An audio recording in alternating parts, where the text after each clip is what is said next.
What's up, passionate DJs? I'm David Michael, and this is a big DJ news day because yesterday Engine OS 2.3.0 was released, which comes along with some bug fixes, some improvements, and some cool tricks, including the ability to use the PRIME Go as a DJ controller now within Virtual DJ. We also have a bunch of Traktor updates to talk about. We're going to talk about the latest roadmap that Native Instruments has published.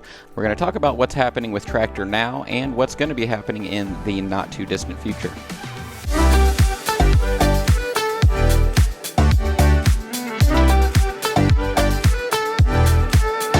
So here we are with our fully upgraded Engine OS. One thing that I do want to say is obviously this is really easy to update over Wi-Fi. If you're connected to your Wi-Fi, it will just pop up and say, hey, you have an update. You just hit that web button and then it will do the update and reboot and you're good to go. If you have a really old firmware on your Engine device, maybe you bought an original SE5000 a long time ago and never updated it, something like that, you may not be able to update it over the web, over Wi-Fi. If you're not able to do that, I've put a link down in the description below in another video where I did a video like this, but we talked about how to manually update. One thing that I really like about the Engine updates, and I talked about this in the last video, is that they give a really nice see what's new updates here. So they talk about the desktop and the OS, which is running on the actual devices. So we're going to go ahead and look at the latest version 2.3.0 release and see what they're telling us is new. And the thing that I like about this is they make this very human readable. You know, this is written for the consumer, not for another programmer, right? So the first thing that they mention is that Engine devices now support Nanoleaf Smart Lights integration over Wi-Fi. And the reason that this is really cool, so it already supported DMX lighting and it supported the connection to Philips Hue bulbs, but now that we can do Nanoleaf, this is neat because Nanoleaf is sort of known for having very aesthetically pleasing light designs and structures, and so if you wanted to get involved in some geometric patterns or some backlit sort of lines like this, then this is a really neat way to do it. So you can integrate these sort of interesting different kinds of designs into your lighting system.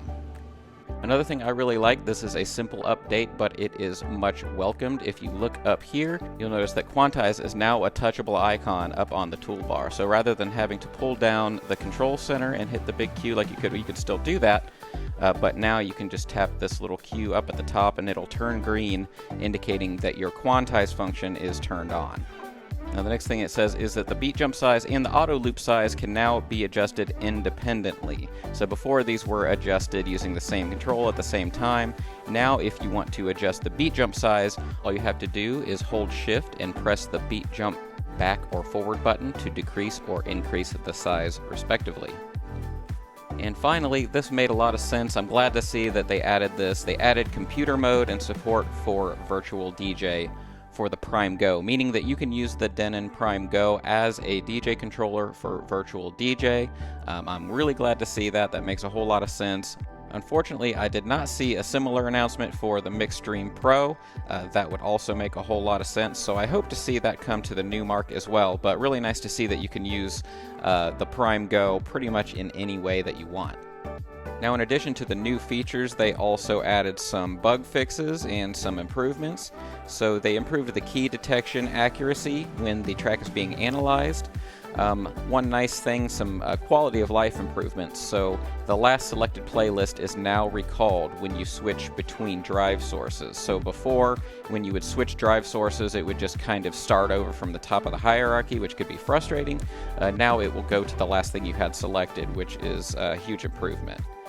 Also, you can hit the shift and the track skip button together and it will perform the track search function.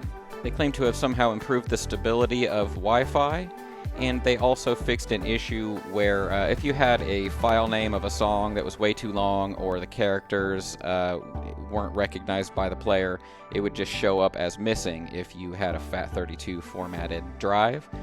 They've fixed that. They've also fixed an issue where just certain drives that were said to be compatible would falsely show up as incompatible Beat port and beat source sessions would force a user to log back in again if they left it logged in for too long. If they were running, they've fixed that. I could see where that would be annoying during a very long DJ session.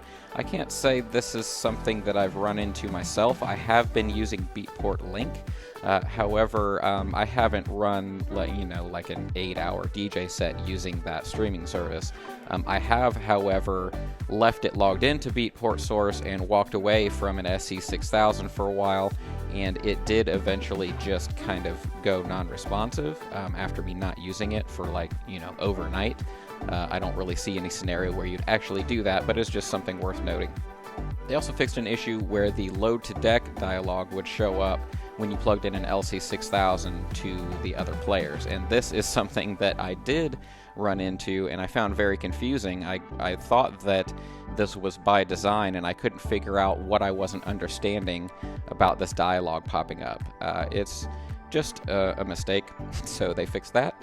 They also fixed an issue that caused the update available message to show when you already have the latest update. Also some engine lighting fixes and other various enhancements and improvements for the stability of the software. Now, of course, you can always scroll back up and see what's new on the desktop version.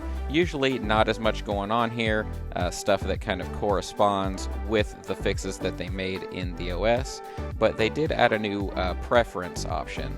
So for your drive preferences, for your default beat jump size, you could set that and that will follow your user profile from now on.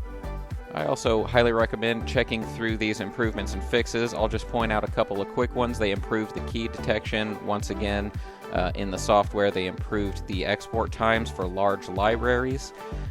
Drag and drop exports have been improved, track highlighting, all this kind of stuff. So I highly suggest going through this, especially if you've been having any trouble with the engine software, and just see if this will fix it for you.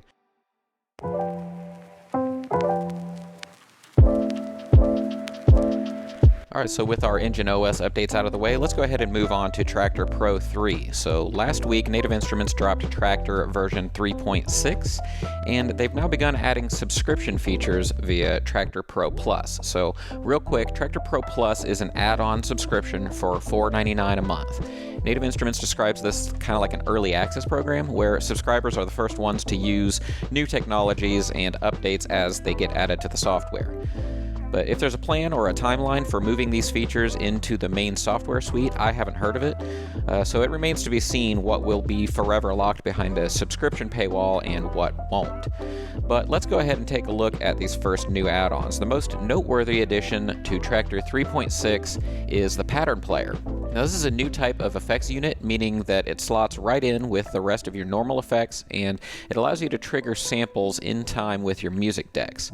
You assign the pattern player to the deck, which allows you to do all the normal things that you would do in that deck, so EQ, filter, apply effects to it, and so on. Now, this acts as a basic sequencer sampler, but it's very limited in this initial release. So it only comes with an 808 kit to start. The patterns are pre-made, and you can only select one sample for your pattern to trigger. So you can't necessarily create a full kick, snare, hi-hat beat, but you could add one of those elements and then use the knobs to manipulate that sound. So this knob is used to change between the different patterns, and as you turn to the right, it generally increases in complexity and energy. And this knob is used to change the pitch of the sample. So when you combine these things with, the EQs and the filters and the effects that you have assigned to that deck, you can end up with some pretty creative results.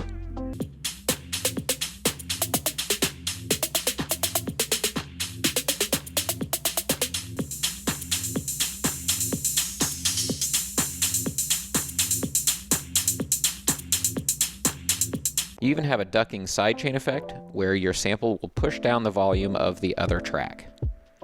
And next up, we have the addition of Ozone Maximizer. Now, as we've talked about before, Native Instruments and iZotope have formed an alliance, which means that tasty new plugins from the prolific audio company are beginning to be integrated into Traktor. So Maximizer is simply a master limiter, which adjusts the release time to the input signal. Basically, it keeps your set from peaking and distorting. which is interesting because Traktor already has one of those, so I guess this is a better one, locked behind a subscription? Supposedly, this new limiter allows more transparent limiting with less pumping at higher volumes. But if that indicates that the built-in Traktor limiter is flawed, I'm confused by the choice to lock it behind a paywall. But in any case, I have mixed feelings about adding a subscription model to Traktor. Now, I am happy that it's an add-on model and not a requirement. However, that maximizer thing does give me pause. You know, if you need a good limiter, just add a good limiter. Paid subscriptions should not be used for unfucking a core piece of your software. Native Instruments is, thankfully, being much more transparent about their plans these days, and they're posting a quarterly roadmap which, as of right now, looks like this. Now, there are two things that I really want to point out as exciting. The first is the fact that the flexible beat grids item has been moved over to the priorities column. The ability to properly mix tracks with varied tempos, like just about any other DJ software these days, is a long requested feature, and I'm glad to see it getting prioritized. And then finally, stem decks, powered by iZotope, are in the upcoming column, and this indicates that Traktor's also getting some sort of AI separation technology, such as that offered by Virtual DJ and Algorithm's DJ Pro AI. So even though stems as a format was pioneered by Native Instruments several years ago, they never really stuck the landing. This time around, the software should be able to analyze and pull out pieces of any song, say drums or vocals, and mix them independently. And this is the sort of stuff I want to see come out of this new Native Instruments iZotope relationship. It will be one of the few things that gives Traktor a notch up over Rekordbox and Serato, which have yet to announce such a feature. So folks, that's going to wrap it up for today's little DJ news segment. Engine updates are a welcome improvements, just as always. Always love to see the little iterative improvements that they make across the entire line of engine products. That's pretty awesome. I love the ability to use the PRIME Go as a controller. Really hope to see that come to this thing, the Mixstream Pro. That would be really handy. And as far as the Traktor updates, we've complained on this show, and many other people in the DJ space have talked about, Native Instruments is kind of lagging behind with Traktor, what's going on with Traktor, and it's really nice to see that they're putting this roadmap out here for us to really see where their head's at. They're showing us, hey, here's what's in development, here's what's coming down the pike, here's what we hope to do soon or later in the future. It's really nice to see they're doing that. The subscription model, once again, I have mixed feelings about because it's not a requirement. You can still buy and use Traktor the same way you always have.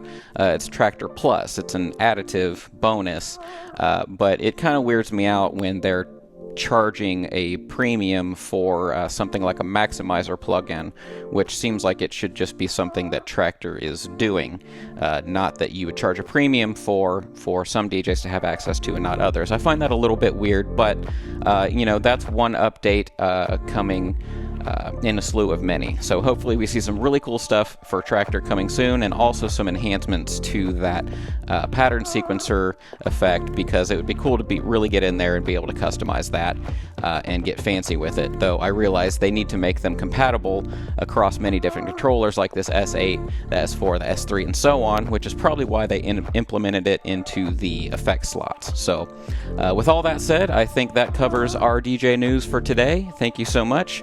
Hit me up in the comments below and tell me what you think of the Traktor and Engine OS updates, and as always, keep on spinning.